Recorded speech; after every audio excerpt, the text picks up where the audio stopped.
Assalamualaikum warahmatullahi wabarakatuh ya. Jumpa lagi saudara Goton Jumat ya, dimanapun Anda berada.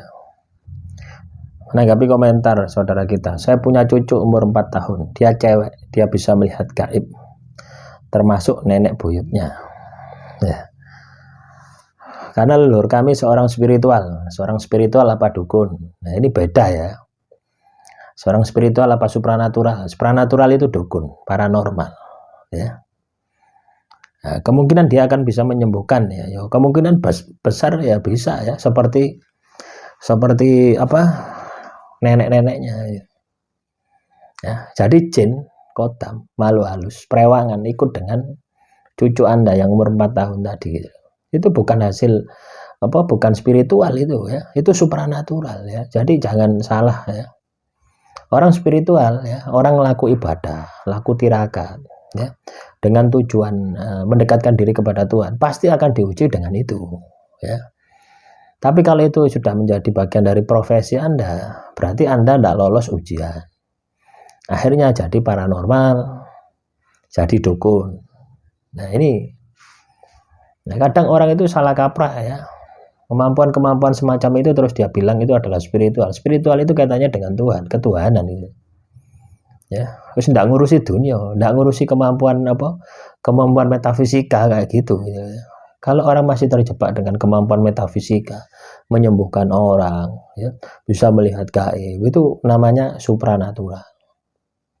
Nah ini kebanyakan dicampur aduk gitu ya, dihilangkan ya, diperhalus ya, perdukunannya diperhalus, supranaturalnya diperhalus, paranormalnya diperhalus, sehingga seolah-olah kemampuan itu adalah spiritual. Bukan. Orang ketempelan jin kok spiritual. Nah, jadi seseorang ya, tanpa melatih batinnya, tiba-tiba bisa melihat gaib ya, itu berarti ketempelan makhluk halus, ketempelan jin. Apakah nanti bisa ya? Apakah nanti bisa katakanlah seperti nenek-neneknya mengobati orang, seperti mbah-mbahnya bisa mengobati orang? Ya tergantung dari jin yang ikut dengan anak tersebut ya. Kalau memang jinnya itu memang memiliki fungsi ya untuk mengobati orang gitu ya bisa saja ya. Tapi semua itu ya tetap butuh latihan ya, tetap butuh latihan. Tidak mungkin ya seseorang ini katakanlah ketempelan jin dari leluhurnya, terus dia itu bisa seperti 100% bisa seperti leluhurnya, itu tidak bisa. Juga penglihatan ya, katakan itu mbahnya, itu juga bukan mbahnya, itu adalah kotam saja, kotam yang menyerupai mbahnya. Nah, kebanyakan banyak salah kaprah, dipikir itu adalah mbahnya, leluhurnya gitu. Padahal bukan, padahal itu adalah makhluk halus yang ikut dengan mbahnya, perewangan yang ikut dengan mbahnya.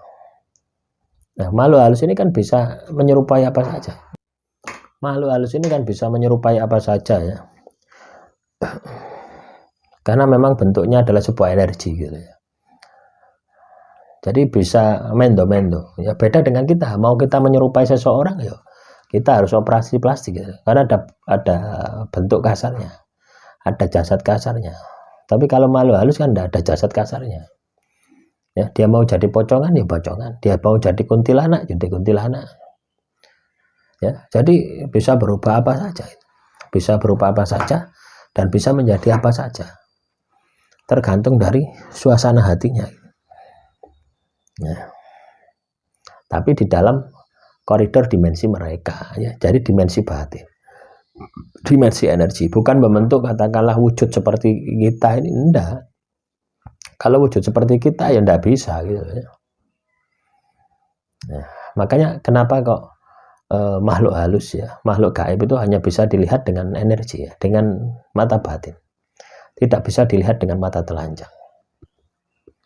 Lah kalau orang itu katakanlah bisa melihat dengan mata telanjang ya, seperti saya melihat atau Anda melihat video saya seperti ini, itu menunjukkan bahwasanya di dalam diri Anda itu ada makhluk halusnya, ketempelan ya. Nah apakah ini sebuah anugerah atau sebuah malapetaka ya, dilihat saja nanti hasil akhirnya gitu. Kira-kira nanti ya cucu Anda ini besarnya ini akan lebih dekat kepada Tuhan atau lebih menjauh daripada Tuhan. Nah, intinya ada di sana saja. Ya, tapi teman-teman weton Jumat, namanya makhluk lain, ya, ikut dengan kita, pasti ada kepentingan. Ya, walaupun katakanlah kita yang menggunakan, tapi sejatinya dia pun juga ada kepentingan terhadap diri kita. Bisa jadi kepentingan menyesatkan, bisa jadi kepentingan untuk menghisap energi kita, juga bisa jadi. Nah, biasanya ya, anak kecil itu kalau katakanlah ketempelan makhluk halus ya, bisa melihat gaib itu sering sakit-sakitan. Harus pokoknya sering loro ya, boloro panas, boloro flu, pokoknya sering sakit-sakitan. Istilahnya gopok ya. Ya, kenapa kok bisa seperti itu? Karena energinya ini terhisap. Energinya setiap hari kehisap. Karena selalu melihat makhluk halus. Itu kan membutuhkan energi yang sangat luar biasa. Beda ya, ketika kita ini olah batin, olah rasa, bekas suasana alam, kita melatih sendiri ya, tanpa adanya bantuan dari makhluk halus, itu otomatis ya. Kita bisa melihat gaib, kita bisa menutup, kita tidak mau melihat ya tidak kelihatan. Kita mau melihat ya otomatis ya.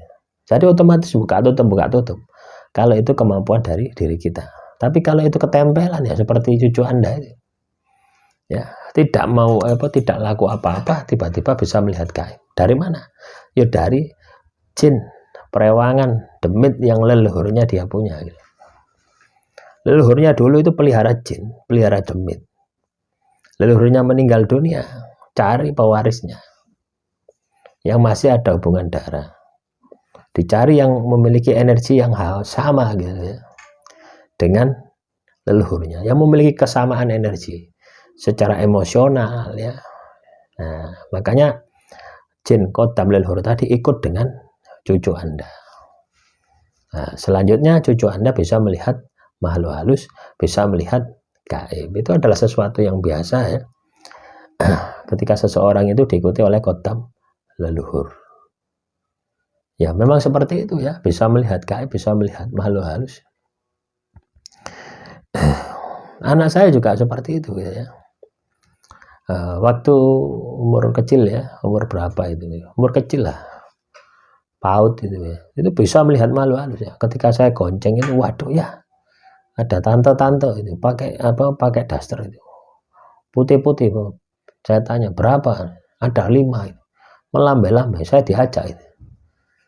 Nah itu saya lewat persawahan itu ngomong seperti itu ya, sampai besar ya, sampai sekarang ya. Tapi sudah takut ya, sekarang sudah takut, tapi bisa melihat gaib. Itu ketempelan ya, ada kodam, ada makhluk halus ya dari leluhurnya ya. Dulu leluhurnya sebelum mati ya, belum meninggal dunia, mbah saya itu sakit, dan sakitnya itu nular sama dia gitu. Podo sakit itu podo plek gitu ya. Nah itu, nah sejak itu ya wis bisa melihat ya. Sama ketika saya ajak ke kuburan itu bisa melihat gitu. Mayat-mayat di kuburan itu bisa lihat. Nah itu yang dilihat bukan mayatnya sebenarnya ya, itu adalah jin-jin yang ada di sana gitu ya, kodam-kodam yang ada di sana gitu ya. Nah terus bagaimana solusinya? Biarkan saja gitu ya. Yang penting kita arahkan kepada hal-hal yang sifatnya positif, kita didik dengan agama ya, supaya dia itu bisa mengendalikan kodam jin yang ada di dalam dirinya. Itu saja ya. Nah juga ada juga ya amalan ya, amalan yang saya amalkan gitu loh ya. Amalan yang saya amalkan memang sengaja saya tak suruh jaga. Biasanya orang tua itu seperti itu. Saya pun juga ada ya, yang disuruh oleh orang tua saya untuk menjaga saya. Ada seperti itu. Dan saya juga coba praktekkan gitu loh. Ternyata juga bisa gitu. Saya mengamalkan sebuah amalan itu menghasilkan kodam, datang kodamnya. Nah, terus saya bingung, untuk apa ini kodam ini? Harus daripada tidak dipakai ya, saya suruh jaga anak saya. Nah itu bisa saja, biasa saja gitu ya. Itu bukan spiritual, itu supranatural ya. Kemampuan dari hasil spiritual itu akan menghasilkan itu adalah godaan.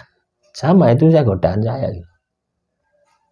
Ya, pandai-pandai Anda mengendalikan. Jangan sampai Anda ini terjerumus ya seolah-olah memiliki kemampuan yang ini itu. Ya, akhirnya jadi dukun.